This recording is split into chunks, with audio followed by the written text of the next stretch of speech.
Second combination जो हम कर रहे थे,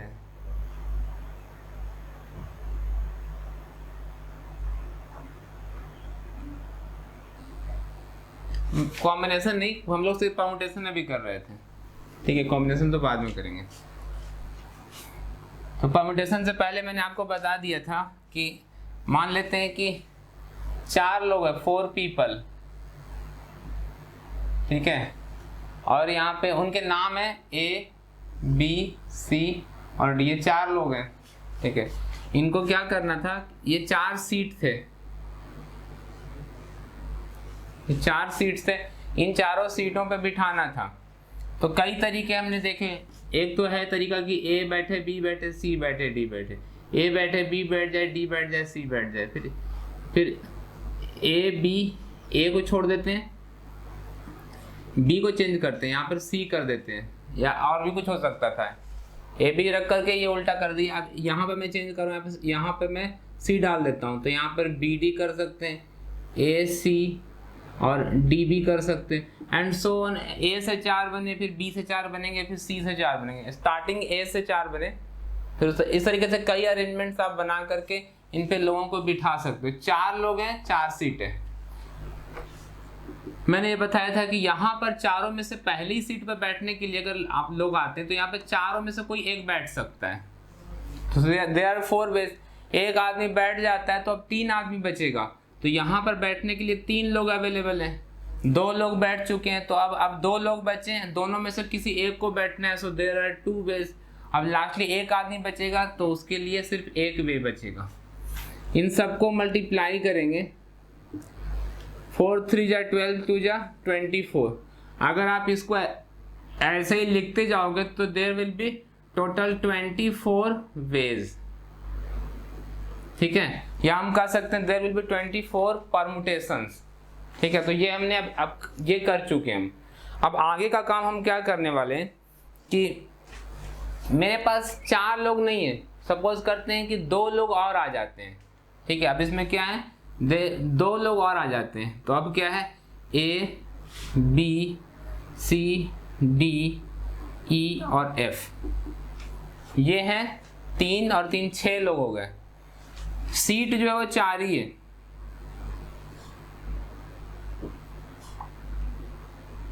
सीट अभी भी वही वाला है। अब ये इनमें से 4 लोगों को बैठाना है, ठीक है, तो कितने तरीके से बैठ सकता है, तो मैं वो आपको करके दिखा रहा हूं। सपोज करते हैं, क्या आंसर बता रहे, 620 वेज आप बोल रहे हो, ठीक है, मैं बता रहा हूं अभी। तो यहाँ पर 6 लोग हैं, तो पहले सीट पे बैठने के लिए there are 6 people which are ready to seat, एक को बिठा दिया तो अब 5 बचे, तो यहाँ पर 5 तरीके हैं, ठीक है। यहाँ पर आगे जाते हैं तो यहाँ पर कितने तरीके बच जाएंगे, 4। अब कितने लोग बचे हैं, 3 लोग बचे हैं, ठीक है, और कितने बच गए, 3 यूज 1 2 3, तो 3 बचे, 3 में से कोई एक बैठेगा, तो यहाँ पर 3 वे हैं।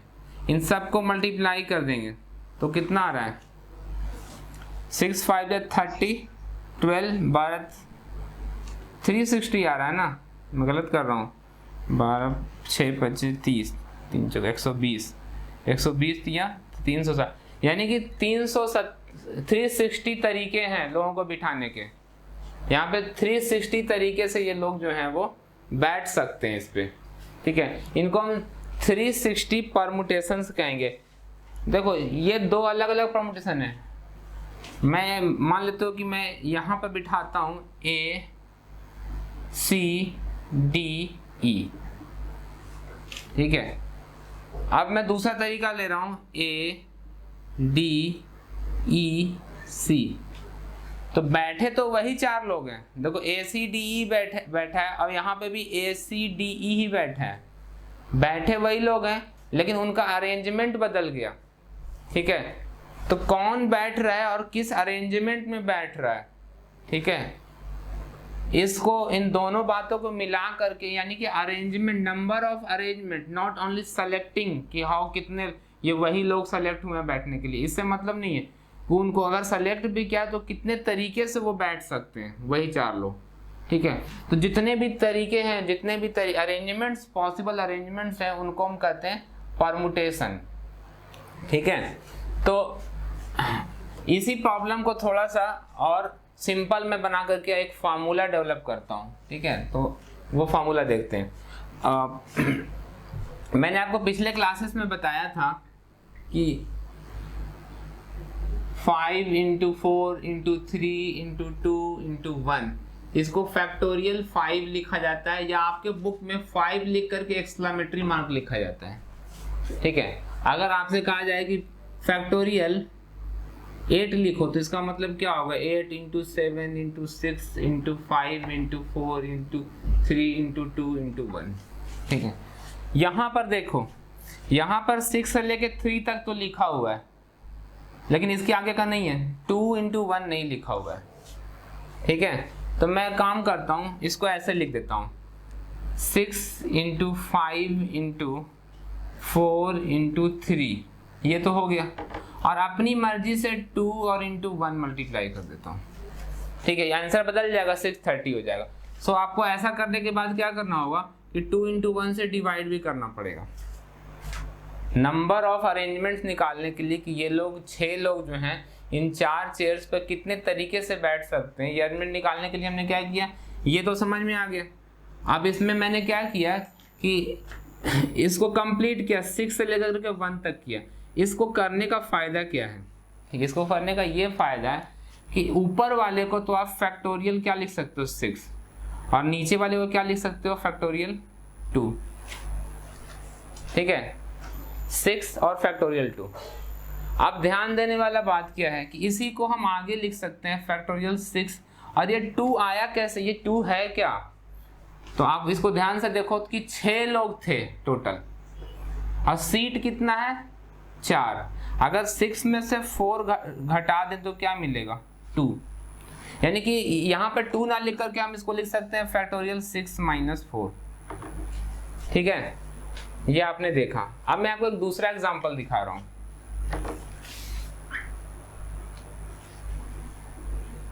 दूसरा एग्जांपल है कि मान लेते हैं कि मेरे पास 7 लोग हैं। ठीक है, देयर आर 7 पीपल, और सीट अवेलेबल कितना है, 4 सीट अवेलेबल है। ठीक है, अब इसको देखते हैं क्या होगा। तो मेरे पास ये 4 सीट्स हैं, 1 2 3 4 सीट है, और 7 पीपल है। तो पहले सीट पर तो 7 में से कोई एक बैठ सकता है। So there are 7 ways in which anyone can sit here. दूसरे में एक आदमी बैठ चुका है तो बचे 6 लोग, तो यहाँ पर 6 में से कोई एक बैठ सकता है। इस वाले में 2 लोग बैठ चुके हैं तो बचे 5 लोग, तो 5 लोग में से कोई एक सेलेक्ट यहाँ पे बैठेगा, और उसी तरीके से यहाँ पे 4। ठीक है, कितने तरीके से ये लोग बैठ सकते हैं टोटल, इसको मल्टीप्लाई करके निकालना पड़ेगा। ठीक है, तो ये तो निकल जाएगा, आंसर आप निकाल सकते हैं। लेकिन अब मैं इसको क्या करूंगा, इसको लिख सकता हूँ दिस इज इक्वल टू 7 × 6 × 5 × 4 × 3 × 2 × 1। ये जो लिखा हुआ है यहाँ से यहाँ तक, ये मैं अपनी मर्जी से एक्स्ट्रा ऐड कर रहा हूँ। सो इसको हमें क्या करना पड़ेगा, डिवाइड भी करना पड़ेगा 3 × 2 × 1, ताकि आंसर अभी भी वही रह सके। ठीक है, अब इसका ये मतलब है कि ऊपर वाले को लिखा जा सकता है फैक्टोरियल 7, और नीचे वाले को लिख सकते हैं हम लोग फैक्टोरियल 3।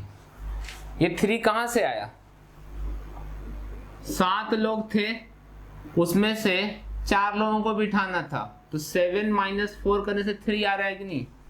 यानी कि आपको ये समझ में आ रहा है कि अभी तक हम लोग ये जो यूज कर रहे थे मल्टीप्लाई करके कि नंबर ऑफ अरेंजमेंट की कितने तरीके से वो लोग बैठ सकते हैं, ये अरेंजमेंट निकालने के लिए हम लोगों ने जो मल्टीप्लाई करते हैं, this multiplication is called fundamental theorem of arithmetic. ठीक है, ऑफ काउंटिंग, अरिथमेटिक नहीं, फंडामेंटल प्रिंसिपल ऑफ काउंटिंग कहलाता है। ठीक है, फंडामेंटल थ्योरम ऑफ अरिथमेटिक भी होता है, जो आपने 10th क्लास में पढ़ा था कि any composite number can be written as a multiple of prime numbers.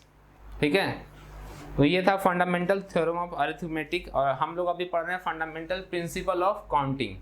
ठीक है, सो ये हमने लिखा। अब मैं इस प्रॉब्लम को थोड़ा सा और चेंज कर रहा हूँ। ठीक है,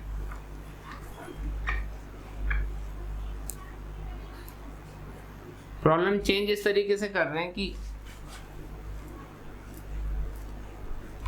सपोज करते हैं कि मेरे पास n लोग हैं, there are n number of people, n number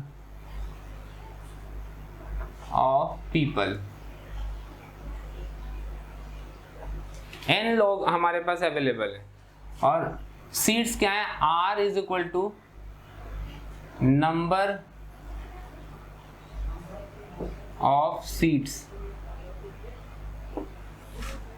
total n लोग हैं और सीट्स जो हैं वो r हैं। n लोग हैं और r नंबर ऑफ सीट्स हैं, तो इसको मैं कैसे दिखाऊंगा, मैं ऐसे दिखा रहा हूँ। देखो ये है मेरा सीट, ठीक है, यहाँ पे पहला सीट है, दूसरा सीट है, तीसरा सीट है, ठीक है, और मैं यहाँ पर बीच में काम करता हूँ कि यहाँ ये तीसरा सीट है, चौथा सीट है, so dot dot dot dot कर देता हूँ और ऐसे करते करते यहाँ पर डॉट डॉट आगे का सीट बनाता शुरू करता हूँ।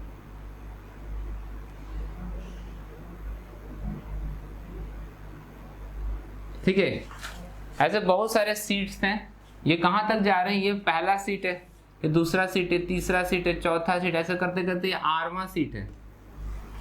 ठीक है, बहुत आसान है। सिनेमा हॉल में होता है ना, बहुत सारी सीट्स लगी होती हैं, वैसे ही हमें नहीं मालूम कितनी सीट्स, लेकिन हमने उनको आर कर दिया है, लास्ट वाला सीट का नंबर आर है। और लोग कितने हैं, there are n number of people. तो पहले सीट पे अगर बिठाना चाहते हैं तो n में से कोई भी आदमी आके बैठ सकता है। So there are n number of people available to sit on the first seat. Seat number 1 पे n लोग अवेलेबल है। अब एक को बिठा दिया तो n-1 आदमी अवेलेबल है। ठीक है, एक आदमी कम हो गया ना, n में से एक कम हो गया तो n-1 आदमी अवेलेबल है। तो दूसरे के लिए क्या है, दूसरे में n-1 अवेलेबल है। इसके बाद एक और कम होगा तो कितना अवेलेबल रहेगा, n-2, इसमें n-3। तो इतने सारे सीट्स हैं। तो पहले सीट पर n व्यक्ति मतलब n पर्सन बैठ सकते, दूसरे सीट पे n-1 लोग बचेंगे तो वो बैठ सकते हैं, तीसरे सीट पर n-2 लोग तैयार है बैठने को। ठीक है, बैठेगा तो कोई एक ही, लेकिन अवेलेबल इतने हैं। ओके, सो अगर आप ऐसे ही करते, देखो पहले वाले में क्या हो रहा है, इसको हम लिख सकते हैं, ये n एक्चुअली है क्या, ये n-0 है। दूसरे सीट पर दूसरे नंबर पे क्या है, n-1 है। तीसरे पे क्या हो रहा है, n-2 हो रहा है। चौथे वाले पे n-3 हो रहा है। अगर मैं बोलूँ कि यहाँ पर मान लेते हैं कि 7वें नंबर पर अगर देखूंगा मैं, तो वो क्या होगा, n-6 होगा। ये 4 से एक कम रहता है, 3 से एक कम है, 2 से एक 1 कम है, तो 7 से एक कम करेंगे तो 6 आ जाएगा। तो अगर 8वें सीट की बात करें, ठीक है, तो वो हो जाएगा n- ये कितना है, 7 है तो 6 है, 7 से एक कम, तो यहाँ पर r से एक कम हो जाएगा।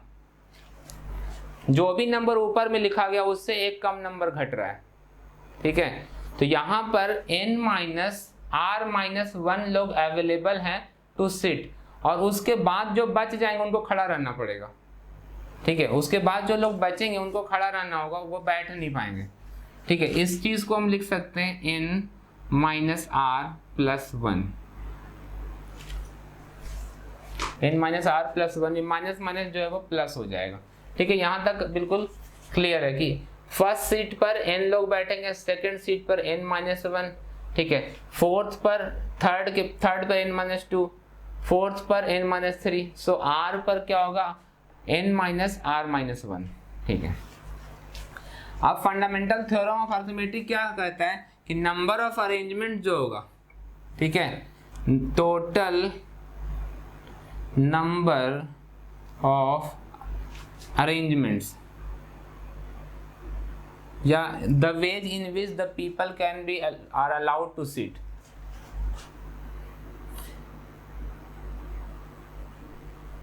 नंबर ऑफ अरेंजमेंट निकालने के लिए हम क्या करेंगे, हम मल्टीप्लाई करना शुरू करेंगे।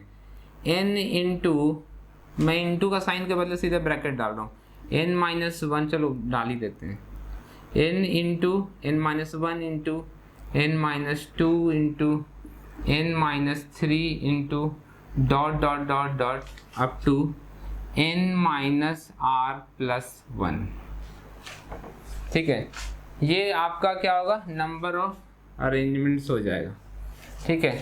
लेकिन जिस तरीके से मैंने आपको फॉर्मूला बताया था डिवाइड करके, ठीक है, तो वो हम लोग डिवाइड करके करेंगे, ठीक है। कोई प्रॉब्लम है क्या इस पर? ओके। तो इसी को हम लिख सकते हैं,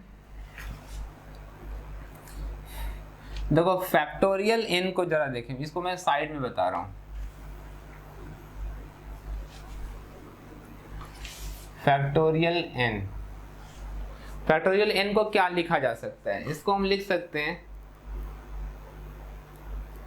n into n minus 1 into n minus 2 into n minus 3 into dot dot dot dot up to last में क्या आएगा 4 इंटू 3 इंटू 2 इंटू 1। जैसे कैसे मैं फैक्टोरियल 12 लिखना चाहता हूँ तो मैं लिखूंगा 12 इंटू 11 इंटू 10 इंटू 9 इंटू, ऐसे करते करते 4 इंटू 3 इंटू 2 इंटू 1, ठीक है। तो 12 से अगर शुरू हो तो 12 से घटाते घटाते घटाते 1 तक लाइन ले जाएंगे, ठीक है। अगर फैक्टोरियल n से स्टार्ट हो रहा है, ठीक है, फैक्टोरियल n है तो n से स्टार्ट होगा, तो उससे एक कम होगा n-1, उससे एक और कम n-2, उससे एक और कम n-3, ऐसे करते करते कहाँ तक जाएगा 4 इंटू 3, इसके पहले 5 होगा, ऐसे करते करते 1 तक पहुँचाएंगे, ठीक है। तो आखिर ये जो है वो 1 तक नहीं पहुँचा है, यहीं पे रुक गया है, ठीक है। इसके बाद के टर्म जो हैं वो हम नहीं लिख रहे हैं, तो उनको भी हम लोग लिखेंगे और फिर उन्हीं से डिवाइड कर देंगे, ठीक है। तो इसको लिखा जा सकता है n into n minus 1 into n minus 2 into, ठीक है, n minus 3 into dot dot dot dot, ये कहाँ तक गया है n माइनस r प्लस 1, ठीक है, यहाँ तक आया। इसके बाद अगला नंबर क्या होगा, ब्रैकेट n माइनस r होगा, इससे एक कम कर दिया, प्लस 1 को हटाएगा तो एक कम हो गया। इसके बाद क्या होगा n माइनस r माइनस 1 होगा, ठीक है। और ऐसे करते करते आप ये 4 इंटू 2 3 इंटू 2 इंटू 1 हो जाएगा, घटता जा रहा है, एक एक करके घटता जा रहा है यहाँ तक जो है, ठीक है।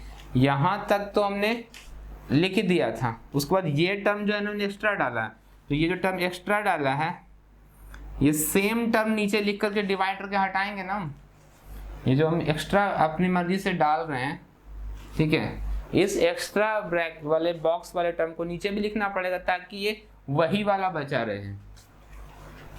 सो n minus r into n minus r plus 1 into dot dot dot dot 4 into 3 into 2 into 1, ठीक है, ये आ गया। तो अब आप इसको जरा ध्यान से अगर देखो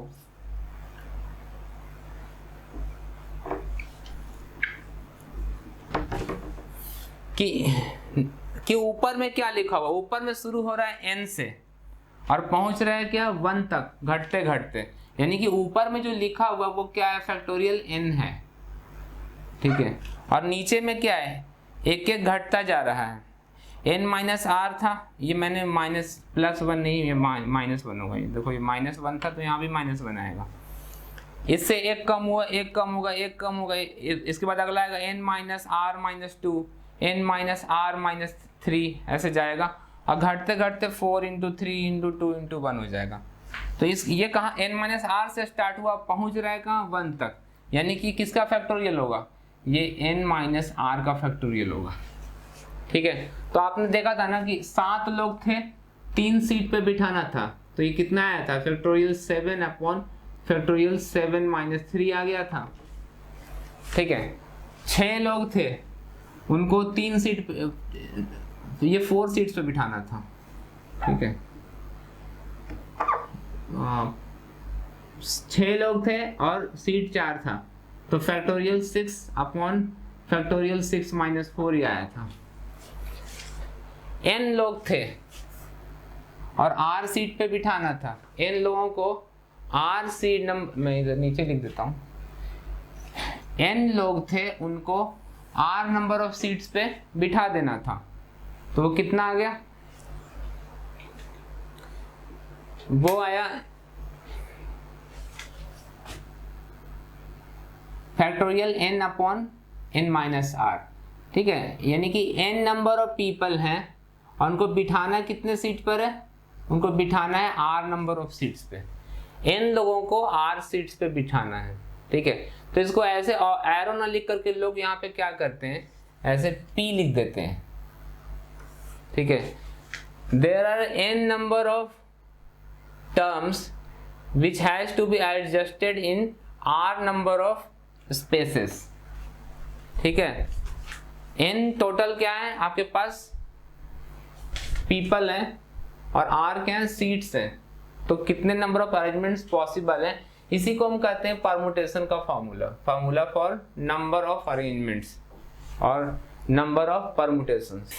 तो इसी फार्मूले पे बेस्ड है एक्सरसाइज 7.2। ठीक है, तो एक्सरसाइज 7.2 को तो आप लोग होमवर्क में करेंगे, मैं इसमें से कुछ क्वेश्चंस आपको करके दिखा रहा हूँ। ठीक है, इसमें किस टाइप के क्वेश्चंस हो सकते हैं, ये इस पे बेस्ड क्वेश्चन एग्जाम में जो एक्सरसाइज 7.2 है, इस पे बेस्ड क्वेश्चन एग्जाम में नहीं भी आ सकता है। ठीक है, क्योंकि बहुत बेसिक है। हाँ, तो लेकिन आपको ये आना चाहिए, इसके बिना आप आगे के एक्सरसाइजेस नहीं कर सकते हैं। तो क्या कर रहे हो, फैक्टोरियल नोटेशन पढ़ा दे आप अभी? हाँ, फैक्टोरियल नोटेशन में यही था। ठीक है, इसमें अब क्वेश्चन करना बाकी है। ठीक है, जो फैक्टोरियल नोटेशन था वो यही था। क्या 7.2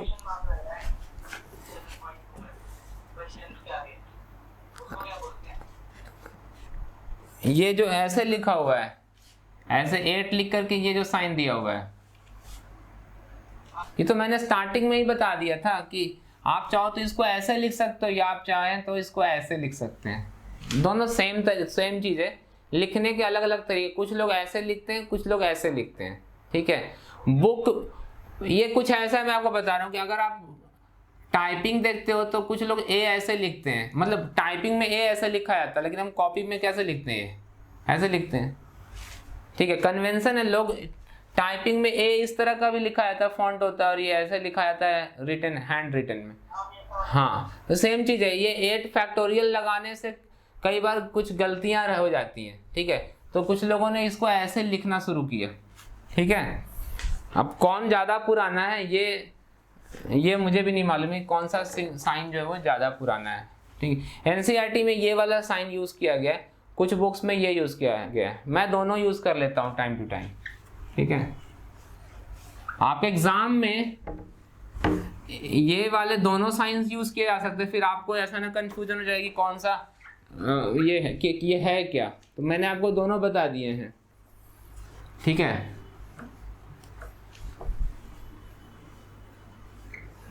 तो एक क्वेश्चन मैं करता हूं,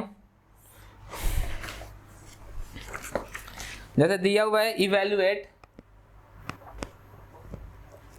ये एनसीईआरटी में एग्जाम्पल है, पेज नंबर 140 पर। Evaluate factorial n upon factorial r और n माइनस r फैक्टोरियल। ठीक है, when n is equal to 5 and r is equal to 2। ठीक है, ये निकाल के दिखाना है। मैं आपको ये करके दिखाता हूँ। फैक्टोरियल n क्या होगा, फैक्टोरियल 5। मैं अभी वही नोटेशन यूज कर लेता हूँ। 5 का फैक्टोरियल अपॉन 2 का फैक्टोरियल, और n माइनस 5 कितना हो जाएगा, 5 माइनस 2। मैं लिख देता हूँ, चलो 5 माइनस 2 का फैक्टोरियल। तो ऊपर में हो गया फैक्टोरियल 5, नीचे में फैक्टोरियल 2 और यहाँ पे फैक्टोरियल इंटू फैक्टोरियल 3। ठीक है, इसको हम लोग लिख सकते हैं 5 इंटू 4 इंटू 3 का फैक्टोरियल। आप इसको कहीं पे भी ब्रेक कर सकते हो फैक्टोरियल को, मैं आपको बता रहा हूँ। जैसे फैक्टोरियल 6 है, ठीक है, तो इसको लिखा जाता है 6 into 5 into 4 into 3 into 2 into 1।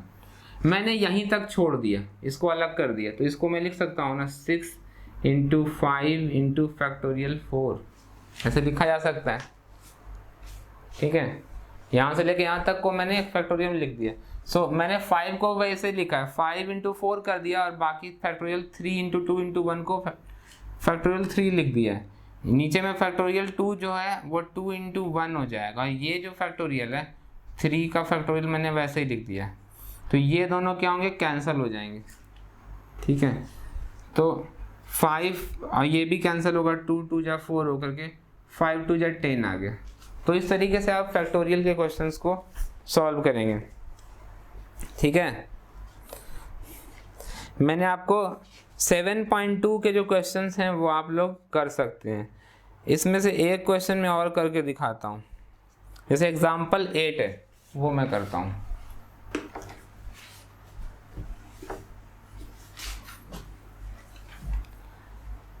Example 8, example 8 में दिया गया if 1/8 factorial plus 1/9 factorial is equal to x upon 10 factorial. ठीक है, देन फाइंड x, तो आपको फाइंड करना है x, फाइंड x।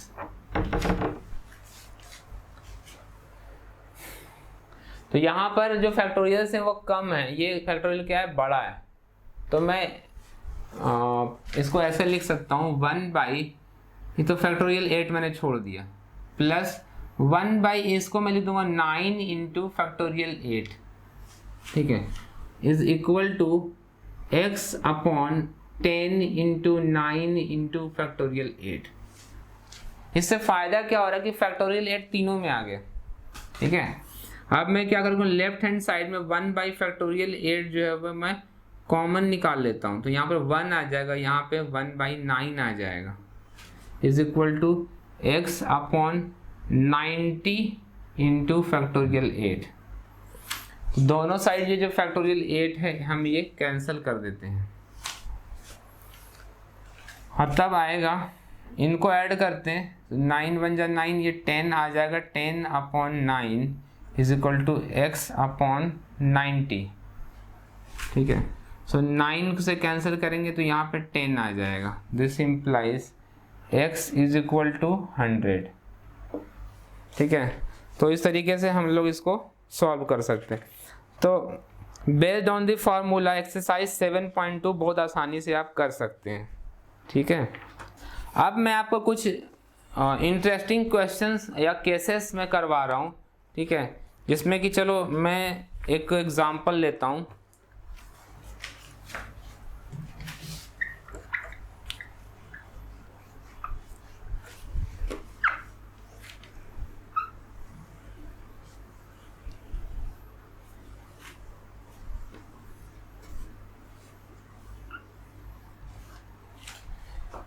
मेरे पास एक वर्ड है स्कूल।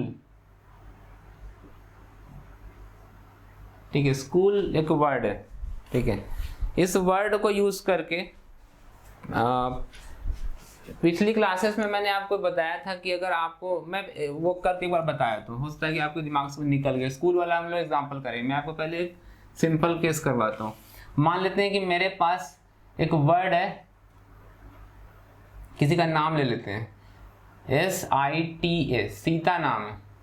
ठीक है, 4 लेटर का ये वर्ड है, और आपको इससे कितने वर्ड्स हम बना सकते हैं। जैसे मैं एक बनाता हूँ AITAS। ठीक है, TISA। तो ऐसे बहुत सारे बन सकते हैं। कितने बन सकते हैं उसको बनाने का तरीका बड़ा आसान है, ठीक है। हम लोग 4 बॉक्सेस बनाते हैं, ठीक है, 4 बॉक्सेस। पहले वाले में 4 लेटर्स हैं तो चारों में से कोई आ सकता है, दूसरे में 3, तीसरे में 2 और लास्ट वाले में 1। तो 4 इंटू 2 इंटू 3, 24 टोटल वर्ड्स बन सकते हैं, ठीक है। अब यही क्वेश्चन जो है वो मैं आपको परमुटेशन के फार्मूले से करवाता हूँ। 4 लोग हैं और 4 सीट है, 4 लोगों को 4 सीट पे बिठाना है, ठीक है। तो मैं इसको क्या लिखूंगा, 4P4, ठीक है। ये बेसिकली ये फैक्टोरियल 4 आ गया था, 4 इंटू 3 इंटू 2 इंटू 1 क्या हो गया, फैक्टोरियल 4 हो गया। Factorial 4 is 24। लेकिन इसी बात को हम दूसरे तरीके से समझ सकते हैं कि मेरे पास 4 लोग हैं और उन चारों के लिए 4 सीटें अवेलेबल है। 4 लोग, n की वैल्यू 4 हो गई और सीट r होता है वो भी क्या है, 4 है। तो इसको लिखेंगे factorial 4 upon factorial 4 minus 4। Formula क्या होता है NPR का, NPR is equal two factorial n upon factorial n minus r। ये होता है नंबर ऑफ अरेंजमेंट्स का फार्मूला। 4 लोग थे, 4 सीट पे बिठाना है, तो 4, n की जगह 4, n की जगह 4, r की जगह भी 4 है।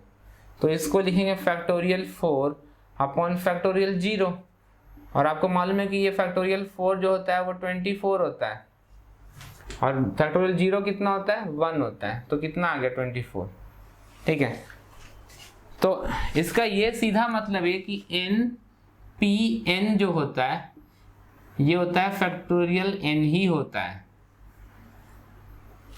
इसमें कुछ खास बात नहीं, नीचे में n माइनस n हो गया, 0 हो गया, ठीक है। तो इस तरह का एग्जाम्पल कर लिया। अब हम लोग स्कूल वाला एग्जाम्पल देखते हैं।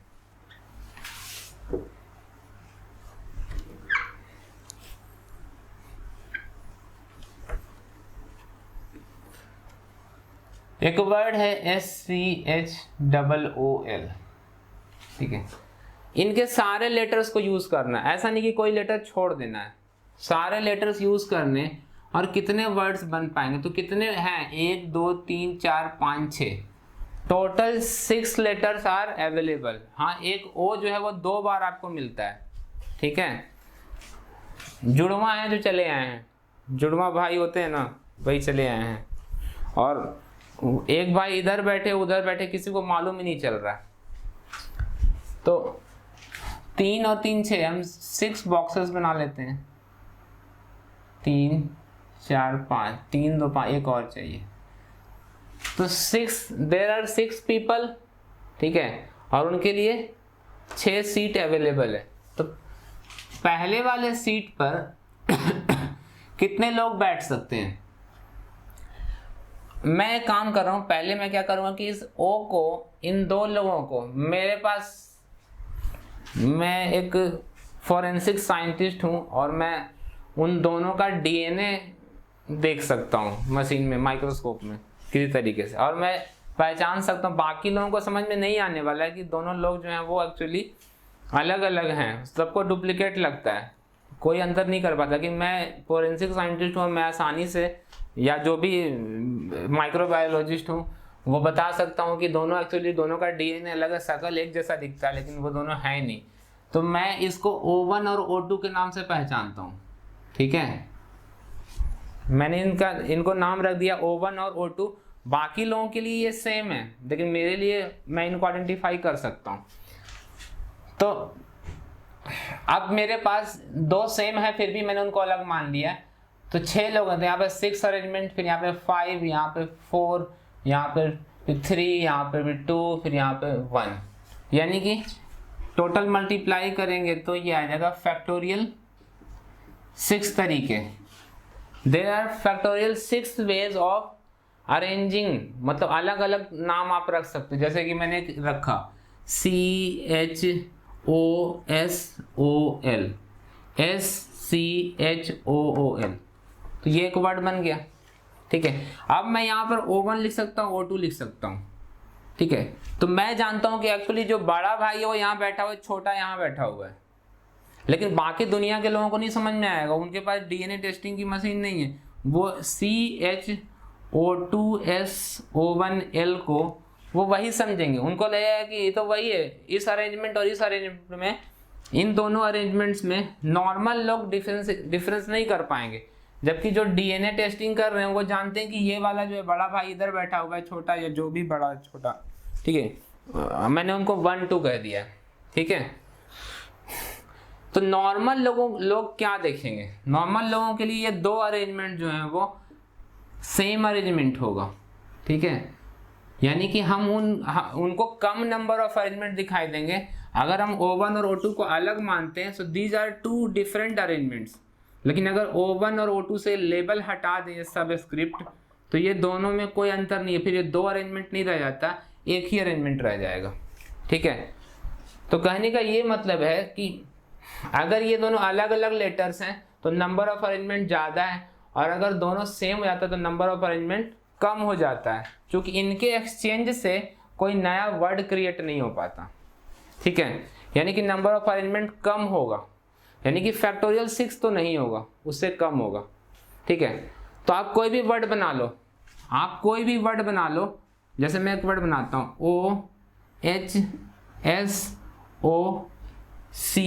OHSOCL, SCHOOL, यहाँ पर O1 है, यहाँ पर O2 है, मैं अब लिखूंगा O2HSO1CL, ठीक है। नॉर्मल लोगों के लिए ये दोनों अरेंजमेंट सेम होगा, लेकिन डीएनए टेस्टिंग जो करता है वो बताएं कि नहीं ये दोनों अलग अलग हैं, ठीक है। ये वाला O और वो वाला O अलग अलग है, ठीक है। तो नॉर्मल लोगों के लिए लेबल हट जाएगा, तो ये अरेंजमेंट क्या होगा, ये अरेंजमेंट उनको नहीं दिखाई देगा।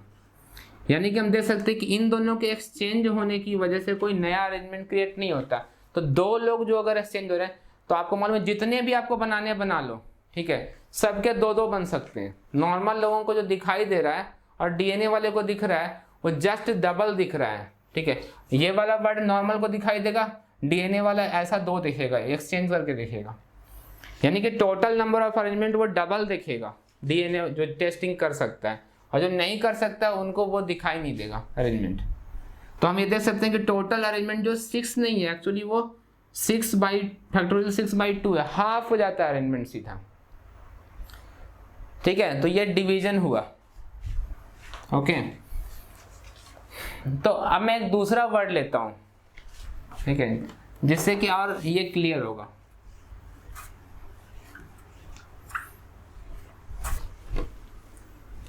मैं दूसरा वर्ड ले रहा हूं PERMUTATION,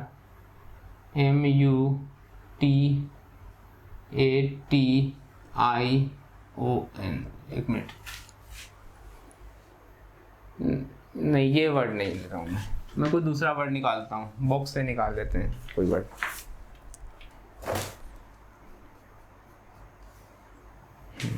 ठीक है, मैथमेटिक्स का वर्ड लेते हैं, MATHEMATICS।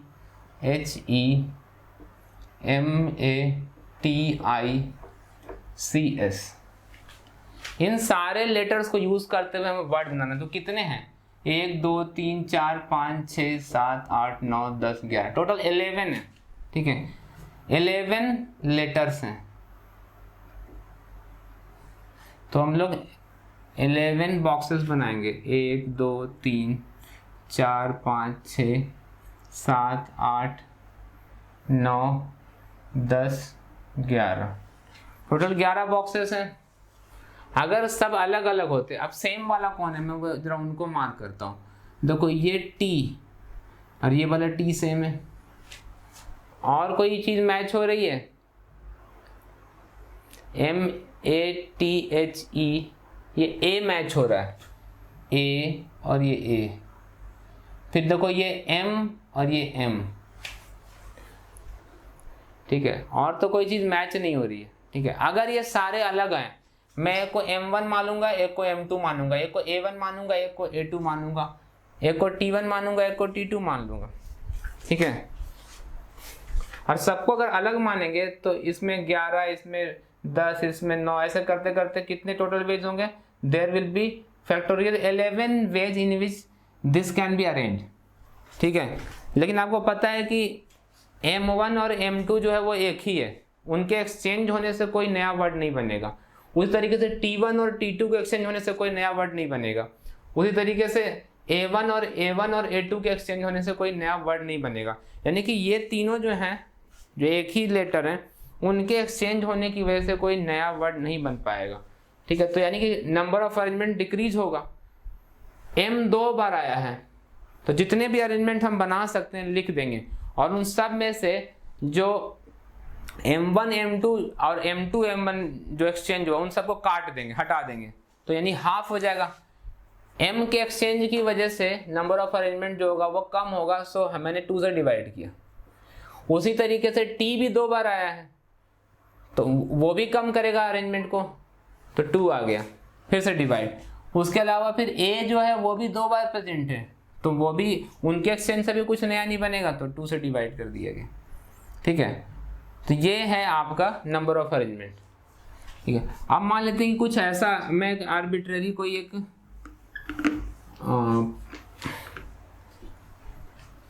एक वर्ड था, किसी जगह के नाम पर था, मैं जरा, मुझे याद नहीं आ रहा कि वो क्या था, मैं चेक करता हूँ, आपके बुक में होगा शायद। हाँ, मिसिसिपी नदी है,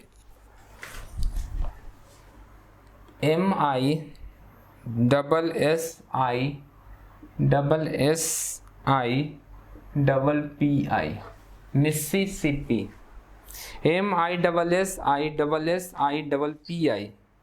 ठीक है, तो टोटल कितने हैं?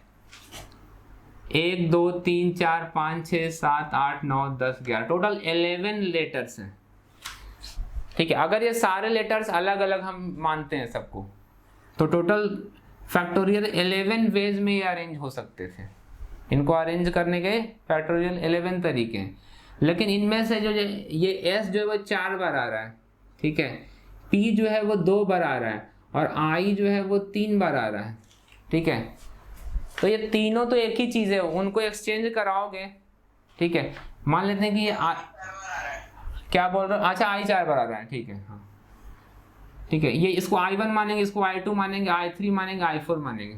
ठीक है, आप जैसे कोई भी वर्ड, इसी वर्ड को ले लेते हैं, मिसिसिपी जो बना है यहाँ पर दिया हुआ जो वर्ड, इसमें मैं MI2 I1, मैं यहाँ पर 2 लिख दूँ, I2 लिख दूँ, इसको I1 कर दूँ, इसको I4 कर दूँ, इसको I3 कर दूँ, कोई नया वर्ड तो नहीं बनेगा।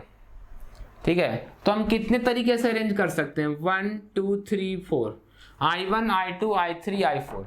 अब इसका एक्सचेंज कराएंगे तो हम एक हो सकता है, पहले मैं I2 लिखूंगा, फिर I1 लिखूंगा, फिर I3 लिखूंगा, I4, तो बहुत तरीके से करेंगे, बहुत तरीके अरेंजमेंट बना सकते हैं। MI2 SS I1 SS I4 PP I3।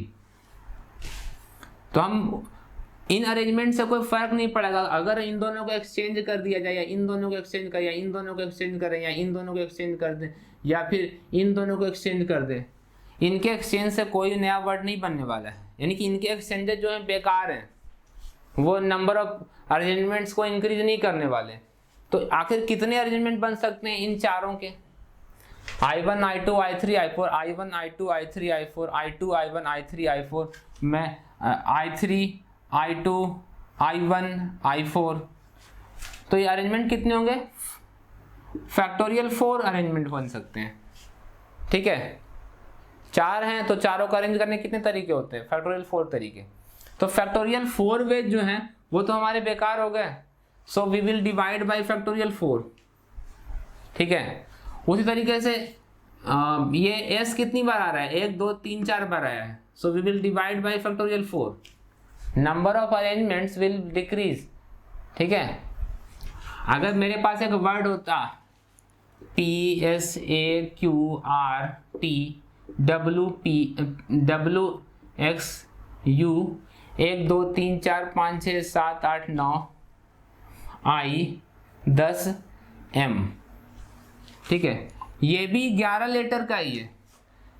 ठीक है, लेकिन इसका कोई भी वर्ड सेम नहीं है, तो इसका हर exchange, every exchange will generate a new arrangement. ठीक है, a new word will be generated by every exchange. लेकिन यहाँ पर every exchange will not generate, can generate or can not generate a new word. ठीक है, तो नया word generate नहीं करेगा तो उनको हमें वहां से हटाना होगा। सो मैंने उनको हटा दिया। यहाँ पर ये 2 और 2 4, ठीक है। अच्छा p 2 बार आ रहा है तो हम क्या करेंगे, फैक्टोरियल 2 से डिवाइड करेंगे, फिर जो 2 बार आया तो फैक्टोरियल 2 अरेंजमेंट जो होंगे वो कम हो जाएंगे, ठीक है। तो ये होगा नंबर ऑफ अरेंजमेंट्स। इनको आप लिख सकते हो मल्टीप्लाई करके और फिर डिवाइड करके आंसर ला सकते हैं कि कितने वर्ड बनेंगे, ठीक है। तो ये है इसका लॉजिक। अब आप इस लॉजिक के बेसिस पर एक्सरसाइज 7.2 एंड 7.3 कर सकते हैं, ठीक है। अगर अरेंजमेंट डिफरेंट होता है, अगर कोई चीज़ रिपीट होता है, then number of repetitions will be divided in the total number of permutations. अगर कोई चीज़ नया लेटर आता है, ठीक है, तो नंबर ऑफ अरेंजमेंट जो होता है वो उसमें मल्टीप्लाई होता है। फंडामेंटल थ्योरम ऑफ काउंटिंग ये कहती है। लेकिन अगर कोई चीज़ रिपीट हो जाता है, ठीक है, तो नंबर ऑफ अरेंजमेंट मल्टीप्लाई होने के बदले क्या होता है, कम हो जाता है। So it must be divided, तो हम उसको डिवाइड कर देते हैं, ठीक है। तो ये था फंडामेंटल थ्योरम ऑफ अरिथमेटिक, ठीक है। अगर मैं आपको समझाना चाहूँ बहुत एक आसान तरीके से, तो मैं आपको एक एग्जांपल के थ्रू समझाता हूँ, ठीक है। ये जो डिवीजन हो रहा है इसका पीछे जो बेसिक लॉजिक है वो क्या है, वैसे तो मैंने आपको समझा दिया, लेकिन और सिंपल तरीके से मैं समझा देता हूँ। मेरे पास 3 ही लेटर्स हैं, A, B और C, ठीक है। A, B और C है और इससे कितने वर्ड्स बन सकते हैं, ये पहला तो ABC हो गया, ACB बन जाएगा। फिर उसके बाद A को छोड़ देते हैं, अब B से स्टार्ट करते हैं, BAC, BCA। अब हम C से स्टार्ट करेंगे तो CAB, CBA। तो 1 2 3 4 5 6 टोटल 6 बनाया मैंने। और आप चेक कर सकते हो कि यहाँ पर पहले वाले में बिठाने के लिए 3 लोग हैं, दूसरे में 2 लोग और तीसरे में 1 है। 3 × 2 × 1 क्या दे रहा है आपको, 6 दे रहा है। There are 6 bit.